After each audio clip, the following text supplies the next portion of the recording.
अस्सलाम वालेकुम। हमारे YouTube चैनल पर आने के लिए खुश आमदीद। अगर आप हमारे YouTube चैनल पर न्यू हैं तो हमारे चैनल को लाइक, सब्सक्राइब, शेयर और बेल आइकन को प्रेस करना ना भूलिएगा। चलिए आइए शुरू करते हैं अपनी कहानी।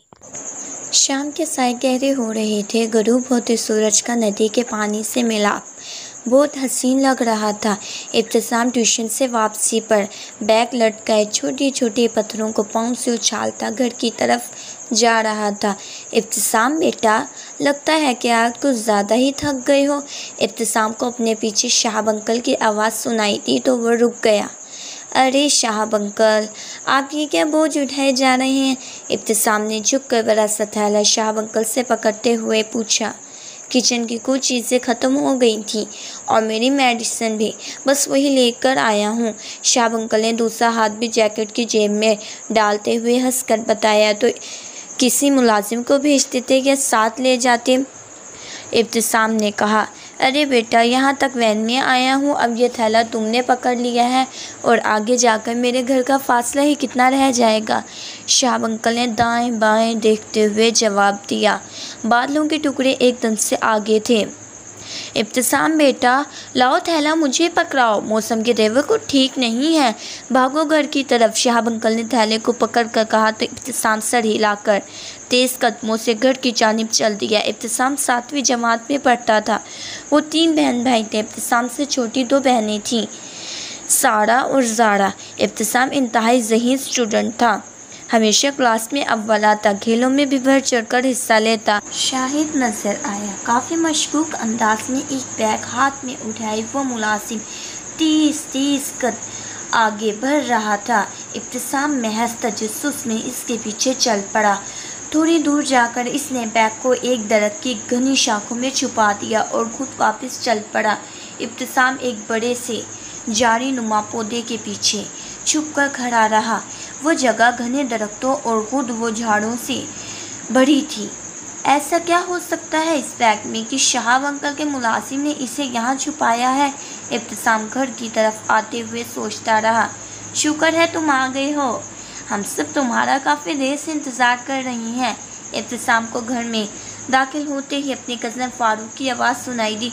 अरे तुम लोग कब आए? इब्तिसाम फ़ारूक से गले मिलते हुए बोला।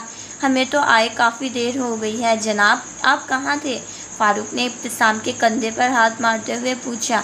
मैं फ्रेंड के साथ खेलने गया था, इब्तिसाम ने जवाब दिया और फ़ारूक के साथ अंदर चल पड़ा।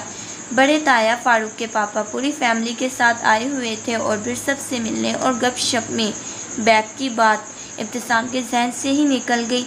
अगले दिन स्कूल जाते हुए इब्तिसाम को बैग का ख्याल आया तो वो इस तरफ चल पड़ा। बैग वहाँ नहीं था, लेकिन इब्तिसाम को शाहब अंकल का वही मुलाजिम थोड़ी दूर जाता नजर आया। बैग इसके हाथ में था। वो कदरे वीरान जगह थी। इब्तिसाम ने इस मुलाजिम का पीछा करने का सोचा।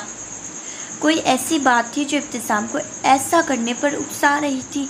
आगे छोटी सी ढलवान थी जिसके दूसरी तरफ एक आदमी पत्थरों और झाड़ियों में छुपा बैठा था। मतलब खूब हजूम लोगों का अस्तहाम। समझ गए, कल शाहब साहब का एक आदमी तुम्हें तुम्हारा इनाम और एक दूसरी जगह पर बम नस्ब करने का बताए आएगा। शाहब अंकल के मुलाजिम ने झाड़ी के पास बैठे इस आदमी को सारी तफसील समझाते हुए कहा और फिर खुद बाजार जाने वाले रास्ते पर मुड़ गया। इब्तिसाम का स्कूल भी तकरीरी मुकाबले में हिस्सा ले रहा था और आज इसके स्कूल के बच्चों ने भी स्टेडियम में जाना था। इस आदमी को रोकना होगा, लेकिन अगर मैं किसी को बुलाने या बताने गया तब तक ये आदमी चला जाएगा। क्या करूं? इब्तिसाम ने अपने आप से कहा। ओह! अचानक इब्तिसाम को ख्याल आया। इसने मुस्कुराते हुए अपना बैग खोला। गुलैल बैग में पड़ी थी। मैं ये नहीं जानता था कि मेरा निशाना बुरा है या अच्छा, या बहुत ज़्यादा अच्छा। ना ही मुझे मालूम है कि मैं कभी शेर का शिकार कर सकूँगा, लेकिन जब मेरे फेंकते हुए एक ही पत्थर के टुकड़े ने बम ले जाने वाले आदमी को बेहोश कर दिया जो इसके सर में लगा था, तो मुझे ये अंदाज़ा ज़रूर हो गया था कि शाहब अंकल का शिकार कर सकता हूँ। इब्तिसाम ने मीडिया के नुमाइंदों को बताया। शाहब अंकल का मकरा चेहरा सबके सामने आ चुका था और इसे गिरफ्तार कर लिया गया था। इसकी मदद से दहशतगर्दों का एक गिरोह पकड़ा गया। इब्तिसाम ने इनाम के बाद शहाब से एक बार मुलाकात की दरख्वास्त की, जिसे मंजूर कर लिया गया था।